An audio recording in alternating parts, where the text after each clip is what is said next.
Hello, everybody. How you guys doing? So today, welcome to you. Um, and thank you for joining us for today's workshop. Today, we're excited to have with us Dr. Ananda M. Davis, who will be presenting on the topic, Chapter 2, Literature Review in Youth. Okay, so I want to just briefly introduce her. So she currently serves as a principal in Atlantic City Public Schools. And as the leader of a pre-K through 8 school with unique needs, she continues to provide stability and leadership to both staff and students while navigating a multitude of situations with apparent ease and skillful management of challenges known to many of our urban schools. She is also the founder of I Am Davis and Associates and 3DU Mentoring. That is an outreach organization created to support at-risk teens. Dr. Davis, who is an arts enthusiast, has an interest in overall wellness, and she also serves as an adjunct professor teaching about leadership. She serves in this role at Stockton University. So she's going to give us some straightforward tips for submitting a literature review that gets approved. So let's welcome Dr. Davis. Good evening, everyone. Good evening. Good evening. Thank you so much for joining me for this webinar. I hope that you'll find it very, very helpful. Thank you so much, Dr. Wilson, for that wonderful introduction. As stated, this workshop is for you, and it's all about the dreaded Chapter 2. And for those of you who have already gone through the doctoral process, I think we join in saying that it has been and will be one of the more challenging parts of the doctoral process. And so my hope today is that you will leave here feeling like you have some simple and straightforward information that will support you to get to that finish line, because at the end of the day, that is really what it's all about. It's about getting to the finish line. And so I encourage you to participate. This is really your space. And you guys are really going to help me to determine the pace of the workshop and what topics we can dive a little bit more deeply into. So I want to give you the general bones of what we're going to be talking about today. We're going to be addressing just the general purpose of the literature review. We're going to talk a little bit about just simply getting started. Sometimes you can have a little bit of paralysis of analysis. So I want to just talk you through ways to just get you going. We're going to talk a bit about the structure and the depth of your literature review. And we're going to talk about keeping it timely. And when I speak about keeping it timely, I'm not only talking about the timeline that you may have for yourself with regards to completion, but I'm also talking about how you're keeping your articles up to date. And so if this sounds like something that could be beneficial to you, I hope that you continue to stay on and enjoy the session. So as Dr. Wilson mentioned, I am the principal of a pre-K to 8 Title I school in Atlantic City, New Jersey. I do also serve as an adjunct professor where I teach leadership courses. All of my undergrad work was in the area of business studies. And so I definitely have a continuing passion for business in both the profit and nonprofit realm. When I embarked on my doctoral journey, I decided to enroll in a PhD program at Grand Canyon University, where I focused on psychology, and my emphasis was in cognition and instruction. I also serve as a content expert where I support other doctoral learners with their literature review. And so I just have to say that I don't come to you as an expert on the literature review, but what I do come as is a person who has successfully done it. And so that I hope that I have some straightforward insights that will be of help. I have here as my last thing, and this is my husband, of course, fixing my doctoral robe. And I put that picture up there just to always stay connected to this idea that my family comes first. And so as you go through this journey, a lot of times things will compete for your time, things compete for your energy. And so I just encourage you to take that assessment and remember what your priorities are so that you can make sure that you're moving forward in alignment. Now, I would like to get us started with a brief chat activity with you. And so I'm asking you all to participate in the chat. I want to ask two things. I want to ask, where are you? And I want to ask, who are you? And when I say who are you, I'm referring to the doctoral process. A 1 means that you're a person that is at the stage of considering a doctoral degree. A 2 is a person who is currently enrolled in a program. A 3 is a post-grad that is looking to refresh on some of the basics. And 4 means that none of these apply. So if you would participate, I'm asking you to just hit the chat button if you're able to. I know some may be logging on from a phone. It may be a little bit more difficult, but please take a minute to just let us know, where are you? And are you a 1, a 2, a 3, or a 4?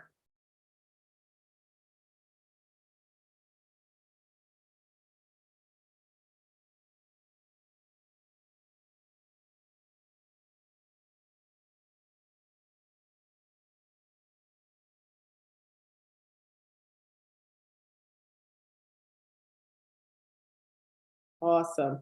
So most people, it looks like we have a lot of 2s enrolled.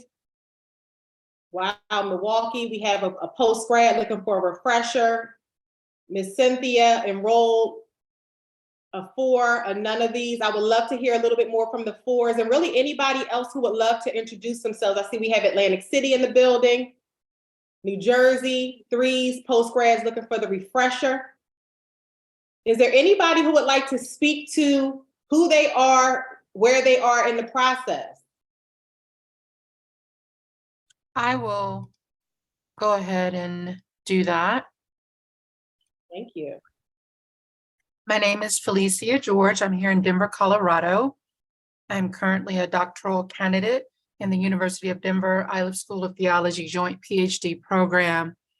I am actually, ironically, currently dissertating and writing. I have my lit review chapter due this week. But I figured you can never know too much, may get something that'll make life a little easier and get it done sooner. So here I am. There's always a nugget. Thank you for joining us. Anyone else? Hi, my name is Darshell Todd. I am from Atlantic City, New Jersey, and I took a year off from my dissertation. I am a candidate, a doctoral candidate, so I am just looking to get all of the help, all of the motivation that I can get from all of those like minds who are in this journey as well.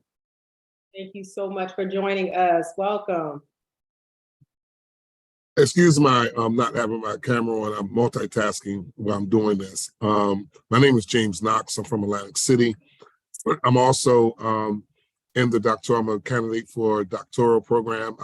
I restarted this journey after taking so many years off for personal reasons, but I'm in it currently, being successful at it, and I'm just trying to get some additional nuggets to help me do what I need to do and get it done. Wonderful. Welcome. Thank you for joining us. Anyone else? And so we have a small group here today, so I invite you guys to chime in. Of course, be mindful of your microphone, but I think we have a small enough group that we can just get some interaction going. So please feel free to step in. If you're a person who, you're not able to, we'll also keep an eye on the chat as well. So thank you for that opportunity to just get to know who we're here with today. So I think before we can dive in any deeper, we want to make sure that we have a common understanding of what we're thinking about when we're wrapping our heads around the literature review. And so for the purpose of us being on the same page, we're describing a literature review as an overall review and overview of the existing research and knowledge on a particular topic or subject. And it helps to identify gaps in current knowledge and to establish the context for new research. The literature review provides insight into the history of a topic and highlights key debates, ideas, and controversies within the field. And so as a person who is embarking on this review, we want to be able to keep some critical aspects in mind, okay? We want to make sure that we're defining, refining, and going into this process and coming out of this process with a refined topic and our research questions. And of course, You guys, many of you know, it is going to feel like a cyclical process that you're going to be going back and forth. However, we're looking for a refined and clearly defined research question or questions. We're going to be conducting a comprehensive search, and we encourage you all to keep your ratios in mind, okay? And if you have not gotten to the point yet where you have access to the templates provided by your university, you want to keep in mind what your particular university is requiring as it relates to ratios. And so one thing that I can speak to for me was I had gone in with reading a lot of books. And it wasn't until I had actually gotten to that point with my university where I realized that books are not really something that is strongly encouraged. You have to keep the ratio of books to a minimum and prioritize those peer-reviewed scholarly articles. So we're going to talk a little bit more about that. We're going to be looking, as we're reviewing the literature, for gaps and inconsistencies in that research. Then we're going to be talking and thinking about how we're going to actually organize our literature review when we're going into the writing phase. So I look at it in two parts. I look at it as the taking in of information.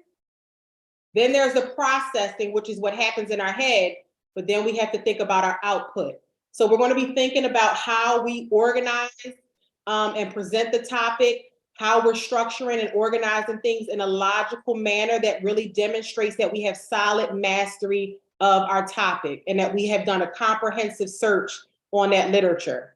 And then remembering too that we're switching on and putting on that hat of a scholar. And so this type of writing that we're doing, it doesn't come naturally to all of us. I can say it definitely did not come naturally to me. I consider myself to be more of a creative writer. However, we're putting on a more scientific hat when we're taking on this review of literature. It's not so much about our opinions and our subjective views. It's really about that objective approach. So the little tidbit that I have here is to make sure if you are at the point where you have access to the templates, you want to make sure that you take the time to actually read the template at the end of your literature review. Now, do you guys know what I mean when I say that? Is there anybody here who has had access? So when you get to the point in your, I see some no's. Can you guys weigh in the chat? Does everybody know what I mean when I say read the tables? So when you embark on your literature review, most universities are going to give you the criteria that you need in order to successfully, I see somebody said have access to the template. That's phenomenal. You want to try to get access to it right away. And if I had to bet you, you could probably access it even if you're not at that point. So that might be a little something for you to write down on the side for yourself. Find the template that you're going to be using for dissertation, because most universities offer you a APA style Word document that will tell you exactly what goes into each section. And so for the educators in the building, it's almost this idea of a back plan by design. You already know what they're expecting. So when you go in and you have that knowledge, that can be a major, major time saver. So you want to access the template that you're going to be using. And Ms. Todd, what I'm referring to is it will probably be a Word document. And as you go into the writing and drafting phase of your dissertation, they're going to tell you exactly what you plug into each element and to each section. Perfect. I see that we have that. So that's just a really important thing. You don't want to be a person that's passively going through the process. You want to actively seek those things. So make sure that's one of them. So remember, we talked about these different areas. We talked about what I like to conceptualize as a funnel. We're taking in and processing all of the information. That's the reading. That's the acquiring articles. We have to be able to process and synthesize that information. And then we're starting to think about the output. So for me, and what I would recommend for you, especially if you're just now taking on this element, is you want to start to go from broad to narrow. Broad to narrow. So broad would be a general topic, politics, Okay, and then when we go narrower, you might look at something like political science. Then you bring it down again and you're going to say political engagement in the United States. And then maybe we're getting even more narrow and we're looking at a topic like young people's attitudes towards politics. And the more narrow you get and the more specific and the more pointed you get with the research that you're analyzing, that's when it gives way to your research questions.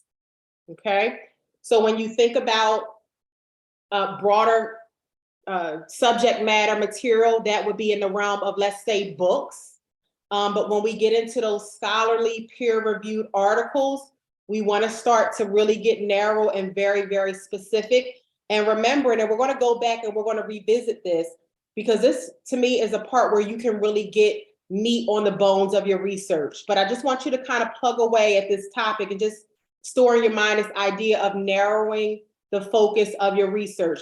So in thinking about who we have in the room, do we have anybody here who has already began thinking about the topic for your research and you would like to share?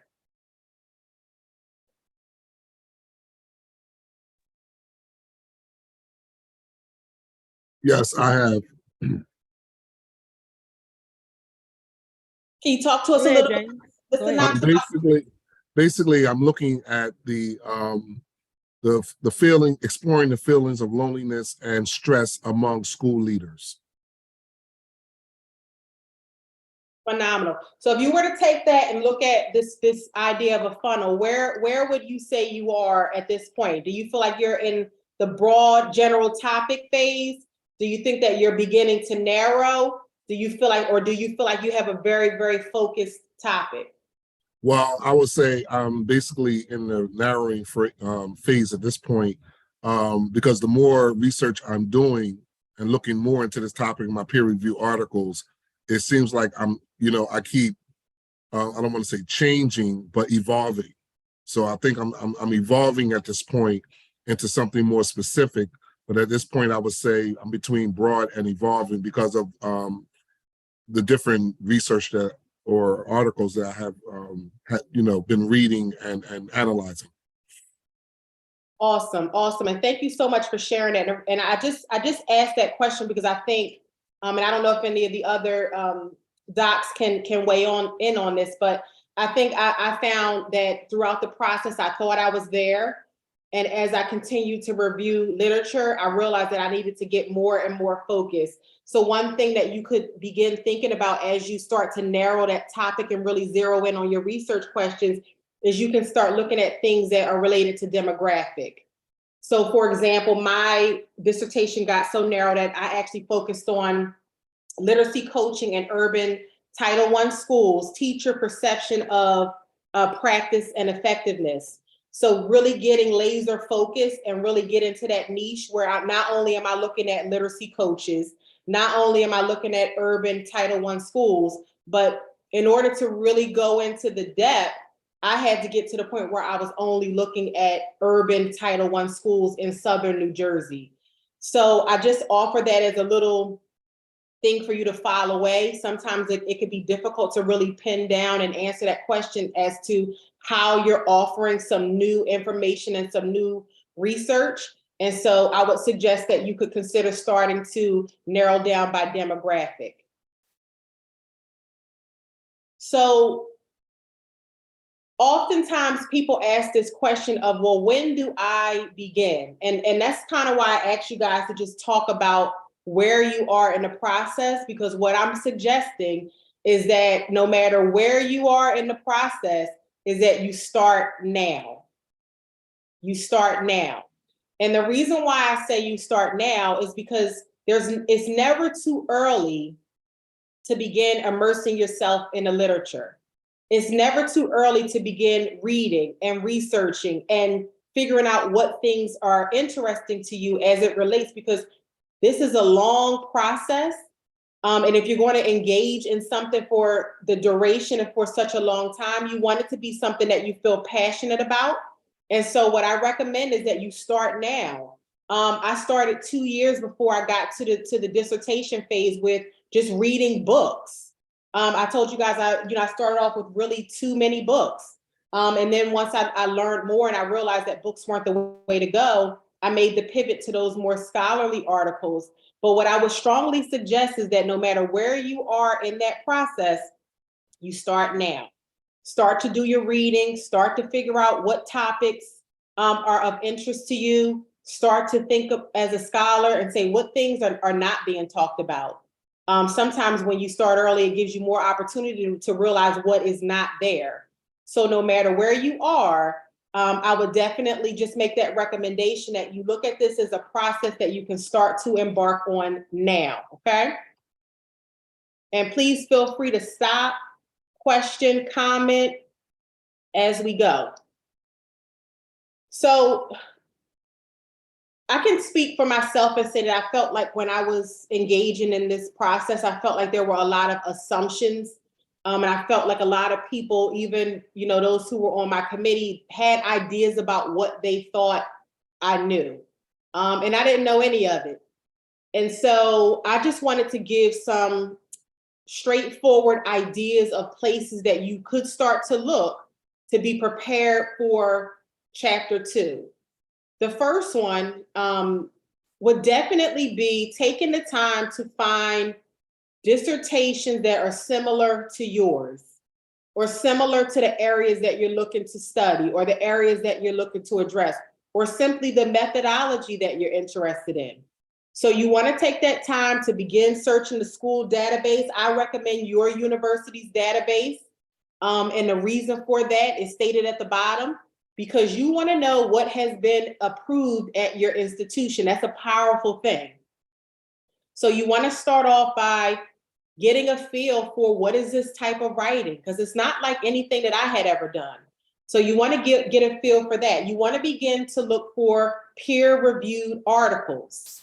You want to make sure that you have access to scholarly journals and databases that are reviewed, and they're accepted as being substantial, reviewed, respected, and rigorous works. It's not about just going on Google and finding whatever. So you want to start to collect that information, and you want to start to review. And remember that your committee is a wonderful, wonderful source. A lot of times they are, I would argue in most cases, they are your most valuable resource when it comes to getting yourself to that finish line in a timely manner. One other thing that I could say was very helpful to me, especially as it related to the other dissertations that were similar, especially if it's the topic that's similar, is looking at their reference lists. Because a lot of times when you don't know where to start, seeing where somebody else left off is critical. So I definitely recommend that you take some time to do that. In fact, if you haven't started at all, your number one spot would be going to a dissertation to see what it is that is expected of this kind of writing. Dr. Wright, Dr. Wright, can I also add something to what you said? So in the literature review, you also want to be in tune to what is not talked about, because that helped to inform my question. There's tons of research about a topic. For me, that wasn't the way I wanted to go, because I wasn't really filling in a gap, right? A knowledge gap.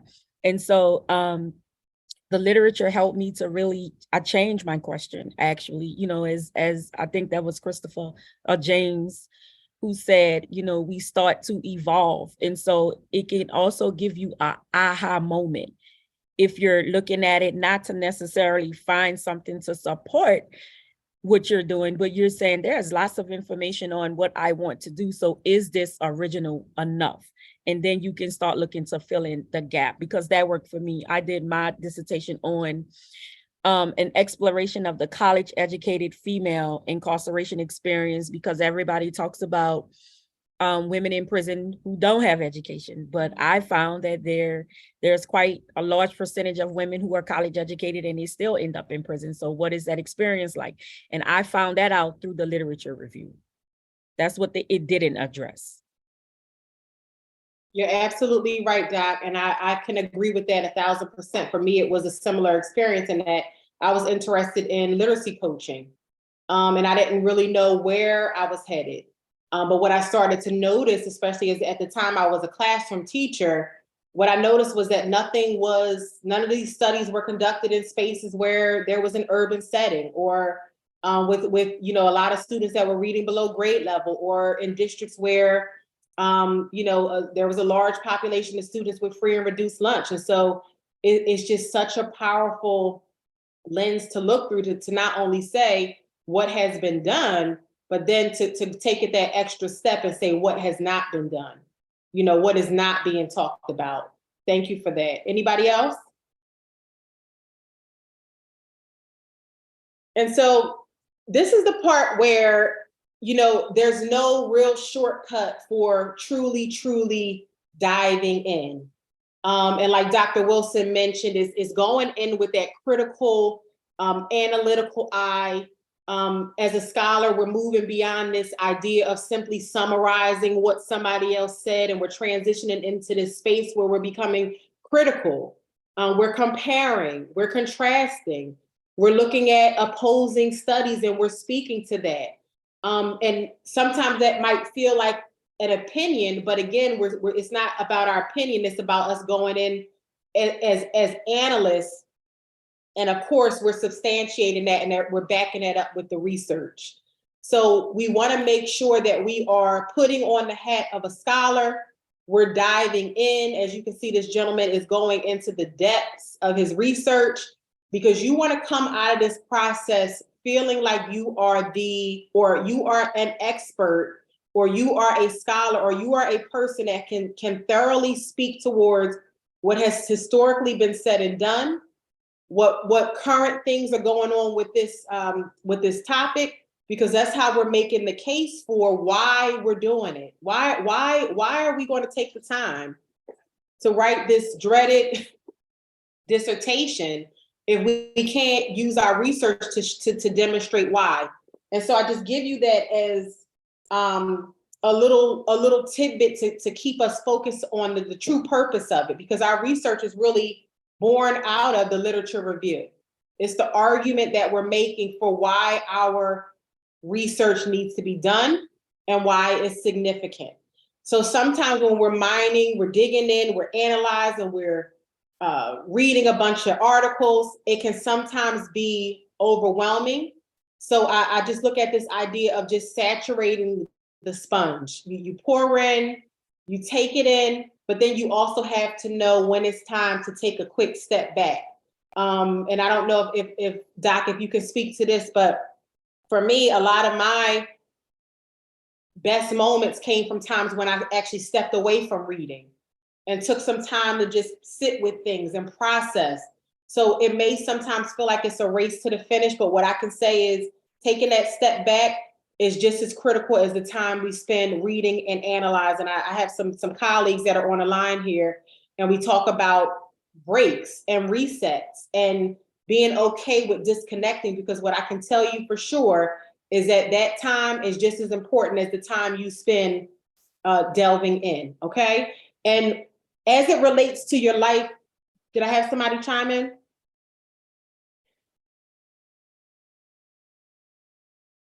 Dr. Wilson, are you talking? You're muted. Oh, no, go ahead. Okay. I had a call. Okay, I'm sorry. So as it relates to your life beyond, this doctoral journey, I want you to remember that this is a part of your transferable skill. This is a part of what you want to take with you after you close that final chapter and you submit that final document. You want to go into your life knowing that you have the skills to be a researcher, and it's not just about leaving it behind, okay? So I wanted to share a couple things, if I may, because I think that the digging in can be the part that a lot of people feel is a challenge. So I wanted to recommend that you find some tools that can make that process of delving in easier for you to digest. I know that was the most overwhelming thing for me. So I use the combination of templates, and I offer this to you with the understanding that you might have something that works better for you. Chances are your university has a lot of resources, but this is something to help you get started. It's just a one-page template that's gonna help you to extract the important or critical information that you need from the articles that you are reviewing, okay? So as you see, theme, year, type, and here are just some critical things that you wanna make sure that you're extracting from the document. And Doc, if you have a way, I would love to send this to anybody who might be interested. Another way that you can look at visualizing this process, and I give the videos only because, I'm sorry, I give the visuals only because I'm a visual learner.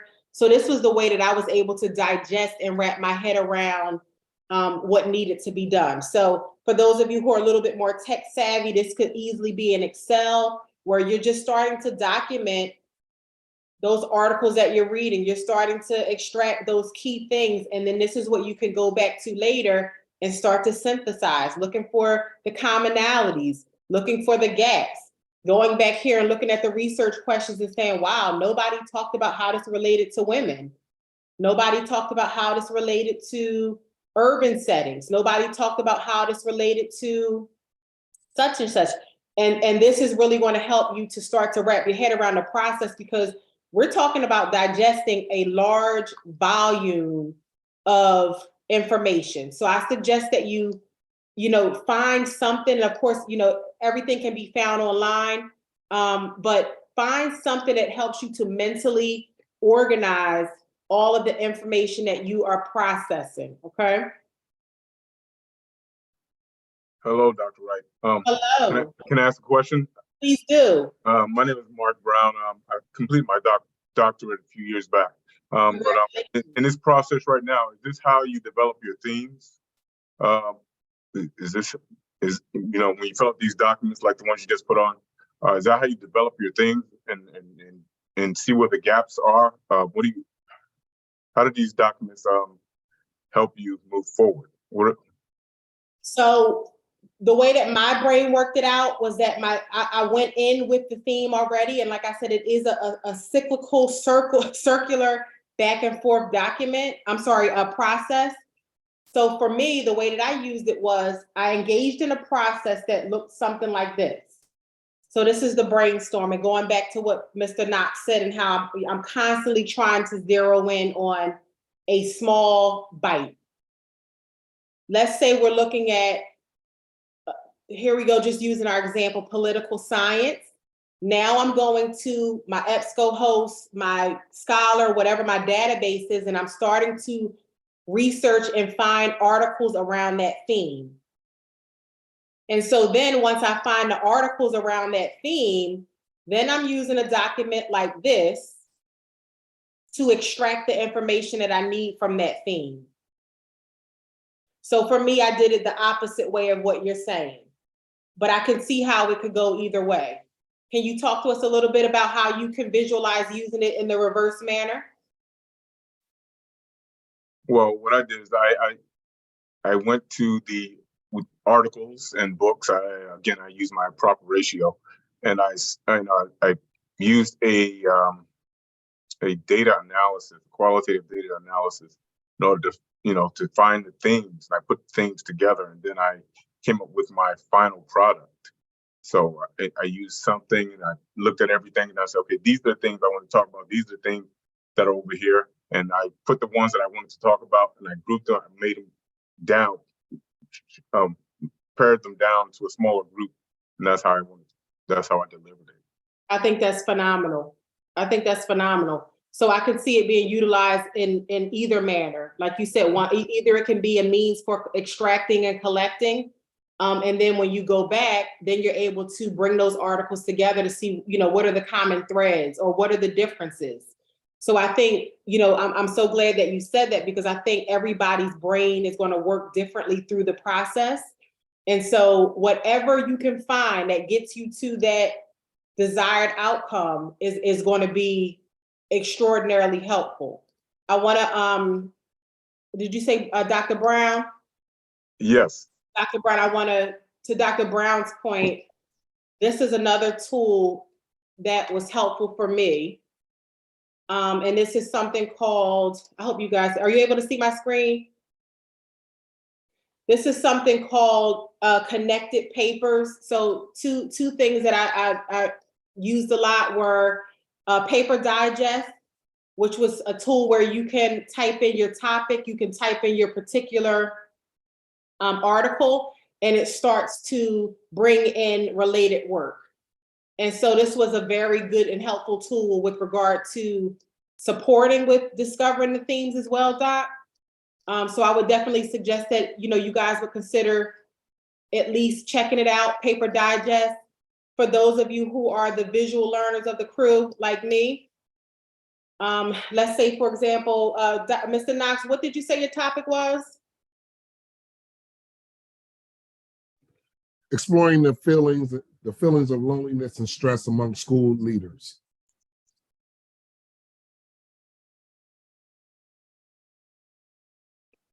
So let's see if this is what we get from here. So for the sake of demonstration, I'll go with something that I've done. So what we could do here, and this is great for the visual learners, because like I said, I think the most challenging part of this process can be the just wrapping your head around what to do. So this connected papers could be a great tool in terms of themes as well. So let's say we're looking at literacy coaching, or you can even type in a particular article, and then it gives you a visual representation of other related scholarly articles. Can you all see that? And so this is a great tool that can send you in a direction of where do I go next. Is that tool free or is there a fee for it? There are a lot of elements to this that are free. I have never paid for anything on it. So right now I'm in a free account. You'll see here too, I don't know if you guys can see at the top, the two features. You can look at prior works. So works that have come before the particular one that you have typed in, and things that have come after. Don't underestimate, again, the power of that visual. But then also, if you were to look at Paper Digest, it also has a very powerful feature here as well, where it comes to, can you see where it says past 5 years? And we're going to talk about that in a little bit too, because one of the key challenges is making sure that you're engaging in this as a ongoing process, and remembering that your literature review is not something that you write, you put it down and you're done. It's always going to be an active document as you're working through the process. So these are two very powerful tools. As Dr. Brown said, you want to make sure that you are using your articles and you're discovering the themes. But when you're talking about the early stages, I know some people are in those earlier stages where they're just trying to figure out, what am I even researching? What am I even looking up? What am I even, trying to get more information on? Actually, the tools can be helpful for both. Hey, Doc. Any questions? Doc, Yes. I just want to I want to say one of the things I'm noticing, because I had a lot of challenges with that whole gap concept. But what I'm noticing is that a lot of the research in my particular area, I'm noticing, is that it cannot be generalized to a major population. I mean, they're doing it within the confounds of their small community, small, district, or whatever it may be, but it's not being specific. So that's really kind of helping me to kind of narrow it, okay, or to kind of delve into what's missing out of that. So I just wanted to say that it took me a while to kind of get to that point. And I think that's phenomenal. And I think that that's an amazing way to find some areas that need further research, and that comes from engaging in this process that we call the literature review, and even I can tell that you're taking the time too to even work through other people's dissertations. Like sometimes that understanding and that starting point can come from simply starting off with the dissertation. And that's a part of the work that we do as doctors. We want to present our work in a way that clearly exposes that there were some limitations. And there are some places that this does not apply to. And so for the upcoming docs, there's great opportunity that comes from just simply looking at what another person did within their own dissertation. So I think that's a phenomenal point. And I think for those who are still grasping for exactly where they want to go, like I said, the first thing that you need to do if you have not done it already is you need to pick up someone else's dissertation. Thank you for that, Mr. Knox. So we're thinking about where we can go for information. We're thinking about tools that we can use to organize the overwhelming amount of information that's at our fingertips. So now what I can say is that if we want to keep this process simplified and we want to get ourselves to the finish line, we have to talk about organization. So let's go to the chat real quick. I want you to type in 1, if you consider yourself a person that's highly organized, or 2, if you know you have some work to do in the area of organization. 1, I'm very organized. 2, I have some work to do. Work to do, organized. Work to do. Mr. Newman, I see you. Very organized. I love it. I love it. Evolving. Work to do. Work to do. Work to do. Work to do. So I look at organization as it's really an inside job, because I think that you have to know yourself, right?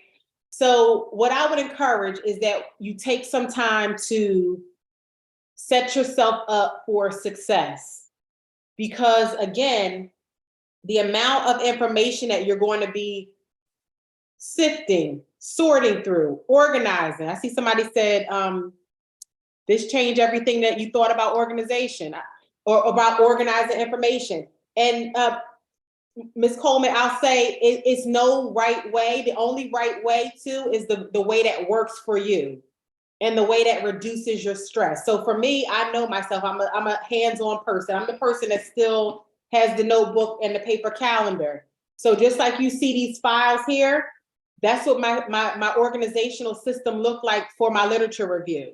So going back to our funnel, as those themes started to emerge, or as I had those themes or topics that I was working to, and topic is really a better word. As I was looking at those topics that I was looking to research, I created a file, and then I was collecting articles and putting them in the physical file.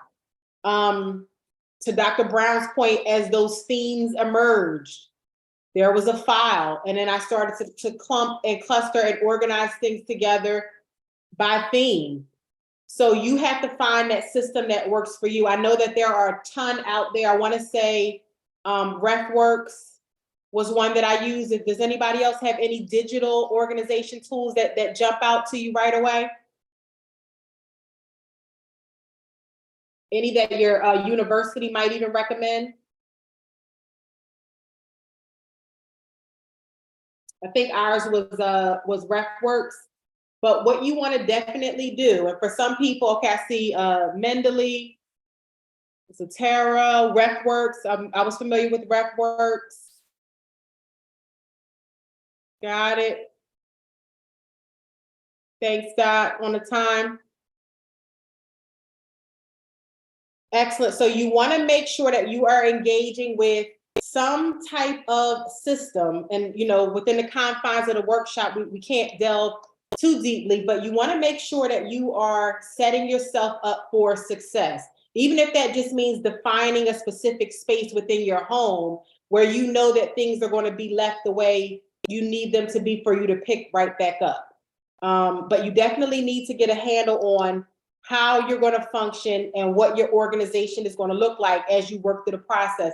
The last thing you want is that every time you sit down and you get it in for your writing session, you have to spend 10, 15 minutes trying to figure out where you left off. I see some heads shaking, what you were doing, where you were going. You can't remember the last thing. So if you want to keep yourself on a reasonable timeline, you really, really, really want to make sure that you get a handle on either a solid digital or a solid physical organizational tool. And so one of the things that I want you to start thinking about, and this is just a recommendation, something that worked for me, and I hope that you guys are getting the tone, that this is really all about really me sharing some things that that I feel made a key difference for me, is this idea of reading or writing rituals. So if you will, those of you who are able, if you can access the chat, I added a link in the chat. We're going to do a quick brainstorming session where we're going to just talk briefly about this idea of a writing ritual. And if the word writing or ritual kind of spooks you a bit, I just want you to think about good habits that you could have in place in order to set yourself up for success with every writing session. When you talk about a ritual, you're really thinking about just a sequence of actions that you take every time you get yourself prepared to go into your writing work. So let me know if anybody's able to access. It looks like we have a few that are on. Hopefully you can see my Jamboard at this point. So what I'm going to ask you to do, you're going to take a sticky note and you're going to just write down some ideas of writing rituals. What are some writing rituals? Is everybody clear on what we're doing?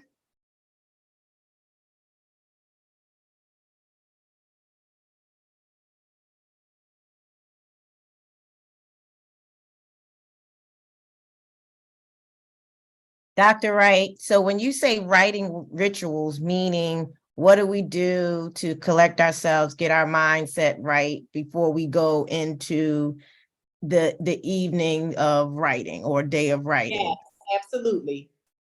Thank you for asking. Any other questions? Yeah, mine says view only. Same. Same? Uh-oh, let's see if we can fix that. Yeah, I haven't been able to access it either.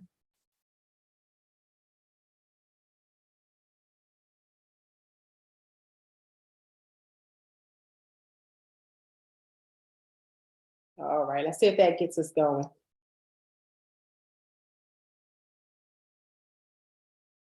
And as we're engaging in the activity, I just want everybody to kind of see what other people are posting and sharing. And hopefully you can capture some ideas and some practices that you may want to incorporate into your writing ritual. Because what I'll say is that having a ritual and actually having a consistent practice that you engage in to write can be just as powerful as knowing how to process and synthesize an article. The most challenging part is actually getting yourself to sit down and commit to your writing sessions.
I see some great ideas popping up. We have some Starbucks, create and play, and inspirational checklists. And like I said, I encourage you to take some ideas and some notes from what others are sharing. Dedicated regular time, that's a great one. Burning a specific type of candle. Plan the night before and revise in the morning. Meditation, candle, quiet place, no distractions. Outline for what you're writing, structured journey. A journal after any activities or actions towards your PhD. A brief drive. Excellent, thank you. Prayer. Love it, specific goals. And so I hope, and I'm not going to spend a whole lot of time here, just for the sake of, respecting everybody's time and the time that was allocated for our workshop. But can anybody pick up on anything that's new to them, that they see that they may want to incorporate into their own writing ritual or writing practice?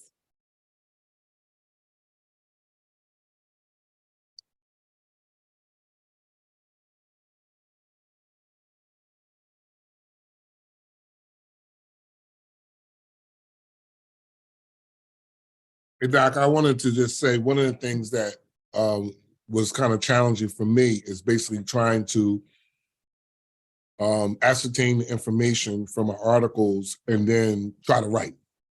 And I found that to be very challenging. So I ascertain information now, and it takes me maybe a day or two to think about what I read. Okay, and sit in a quiet place. I only have a pen or pencil or nothing. Just try to really cognitively wrap my head around what I'm trying to say. And normally by the time I get there, I'm ready to write. And it's been pretty successful for me. I love that. I love that. I love this idea of creating space and taking time between the two things. Reading is, and that's one process, and then the output is another process. So I love that idea of creating that space between processes is helpful. Anyone else? What about the times when you know exactly what your goal is, the information you've obtained, and in your head, you have got it all together in your head. And then as soon as you sit down to start writing, it's like, okay, so what am I doing now? Those times. Can anybody relate to that? I see the heads shaking. I see some people came off of camera off for that one. Anybody have any advice for Ms. Darshell Todd here, Scott? I think that, that's part of the normal process. I used to find myself wake up in the middle of the night trying to figure this whole thing out. And then, calling my dissertation mentor and saying, what is going on? But you get back on track. You have to sit down. And once you get a thought, don't think that you're going to remember it. Write it down. You have to keep track of all your thoughts. The other thing that I will say that's been helpful, I still have moments and I just have to breathe through it.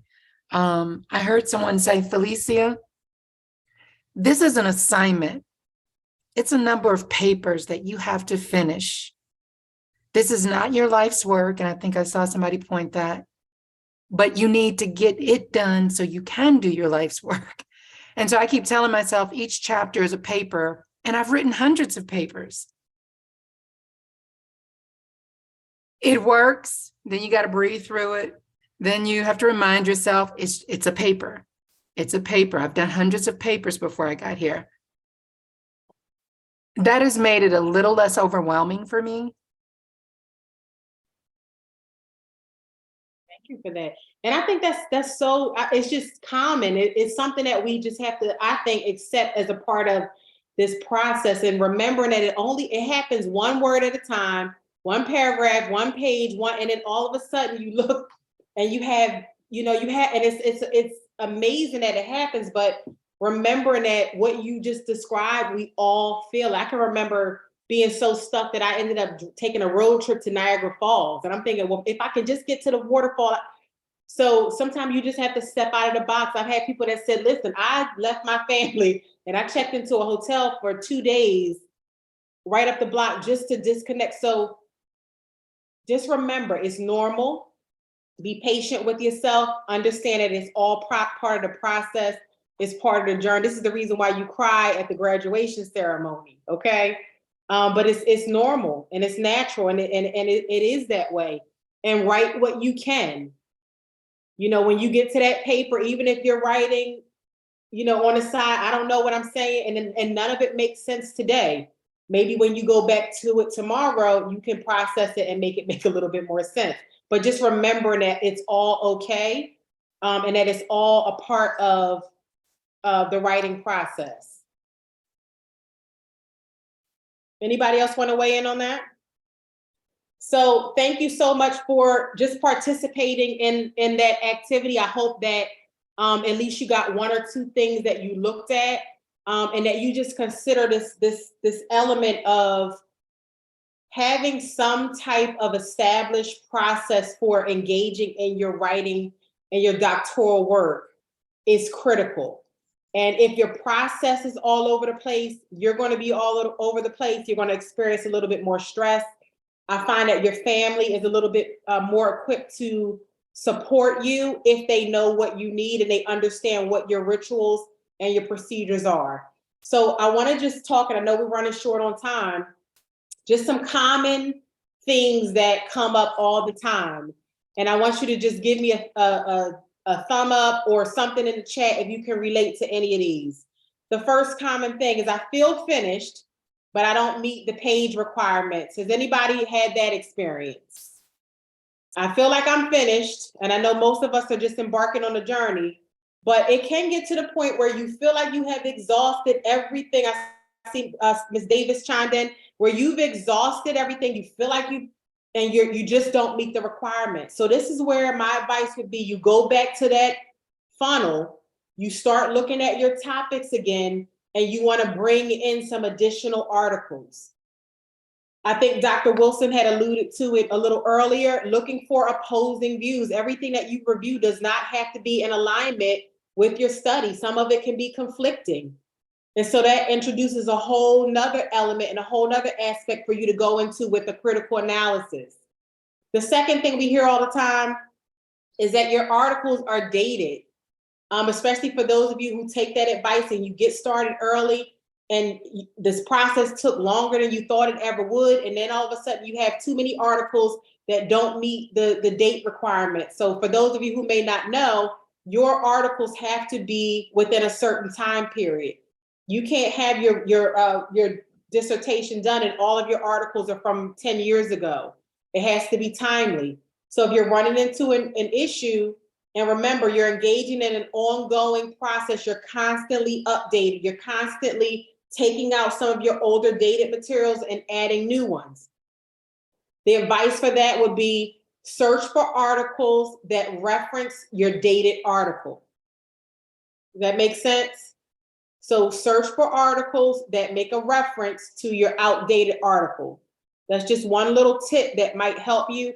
Again, going back to those digital tools, that'll also help you to see what has come after your article. I also recommend that you set Google alerts.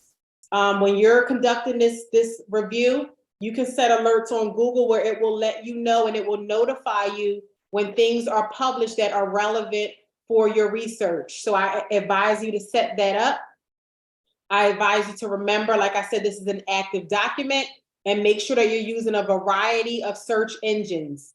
Make sure that they're tested and high quality. They're giving you peer-reviewed articles, but some engines or some databases might have different journals, different articles. So make sure that you're tapping into a variety. The last thing that comes up, and I think Ms. Scott kind of alluded to it a little bit, was just having issues with synthesize and having issues bringing it all together.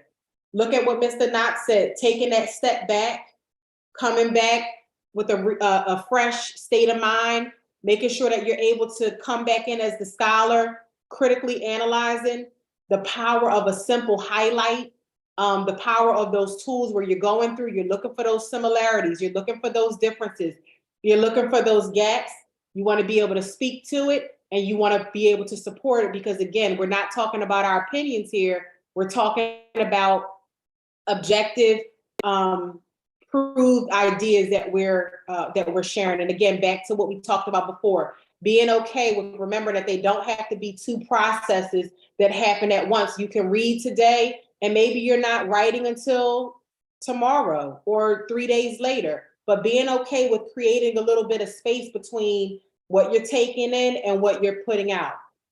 I wanted to just take the time to also Wait, Dr. Wright, let me jump in right quick before people log off. We are out of time, but I'm sure you guys, some of you may have the time to stay on a little later. So we do have the workshop evaluation form in the chat.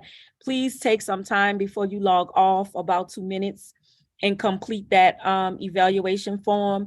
Also, I am supposed to remind you guys about the events that are coming up within the Black Doctoral Network. So every Tuesday is the virtual writing and productivity retreat from 12 to 3 EST. This Wednesday, online speed networking. So come out and mix with other BDN members. That is March 29th at 6 p.m. Eastern Standard Time. And then the next workshop series, although we're not quite finished with this one, but the next, before you go, the next workshop series is full steam ahead to your next job opportunity. That will be Monday, April 3rd. So we are out of time, but if you guys are able and willing to stay on so Dr. Wright can finish up, please do that. But if you need to leave, you can also do that as well. Yes, and if you do have to leave, thank you so much for joining. We are wrapping up, but I do appreciate everybody who was able to attend, and out of respect for your time, I thank you to those who need to log off. For those who are interested in staying on, we have a couple more minutes, and I do want to make sure that I save some time for any questions that you may have. Dr. Wilson, am I okay to continue? Yes, ma'am. One more thing. I'm sorry. I forgot to tell you guys about the BDN Western Regional Conference, but I did place that information in the chat for your convenience. Yeah, Dr. Wright, go ahead. Thank you so much. And we're going to go quick, guys. So just remembering the importance of your reference checks and making sure that you're keeping things up to date 2 ways. I know we don't have too many people that are actively writing on their template, but what you want to make sure as you're tackling a literature review is making sure that what you're referencing in your actual body is consistent with what's in your reference sheet. And that sounds like a small thing, but that can be the difference between you not properly citing a source, and it goes both ways. Sometimes what'll happen is you may take something out, but then you forget to take it out of your reference sheet, and vice versa. So I just wanted to make sure that I just dropped that little tidbit to make sure that you're monitoring and checking your references 2 ways. So the end result, you want to be able to say yes to these 2 questions. Have you demonstrated a comprehensive understanding of the existing literature? When you finish up your literature review, you have to be able to say yes to that. Have you demonstrated a comprehensive understanding of the existing literature? The other question that you have to be able to say yes to is, have you provided context for your research and demonstrated its significance? Okay, through the work that you've done and through the logical presentation of your literature review, have you provided the context for your research? And just remembering that so many people have done it and so can you.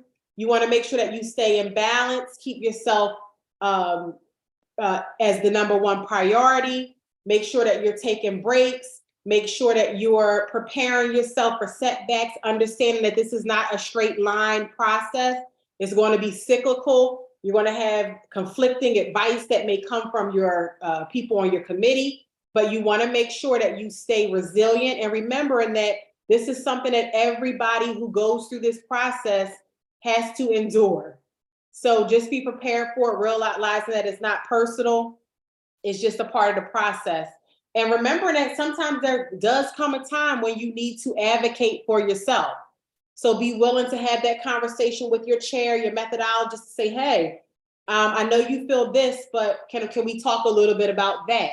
So remember that it is okay to advocate. And your ultimate goal, and we had a wonderful young lady that said this a little bit earlier. I don't know if she had to go, but remember that the ultimate goal is to get it approved.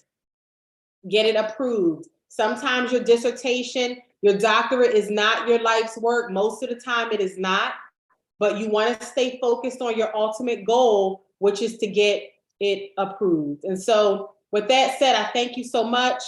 Thank you so much to the Doctoral Network and for Dr. Wilson for allowing me to conduct this webinar. I want you to all make sure that you find your tribe, find you a network of supportive people that are going to help you along the way. It is not a journey that you want to take alone. And so this is all of my contact information for any of you who are interested in staying connected. I do host a Sunday morning writing group. I know the Black Doctoral Network also hosts one on Monday. I'm a part of a lot of them. Writing accountability groups are phenomenal with regard to just helping you to establish a consistent writing process. So I encourage anybody who may be interested in joining to email me so I can send you the link. And with that being said, I thank you so much and good luck to everyone as you continue on your doctoral journey. All right, thank you. And thank you to everybody who participated. Please do not forget to complete the workshop evaluation form. And Dr. Wright, could you please, if you can, link some of those documents, maybe to Asana if it lets you. A lot of the participants are asking for them. They found them very, very helpful. So on behalf of BDN, thank you very much for joining us, and we hope you have an amazing day.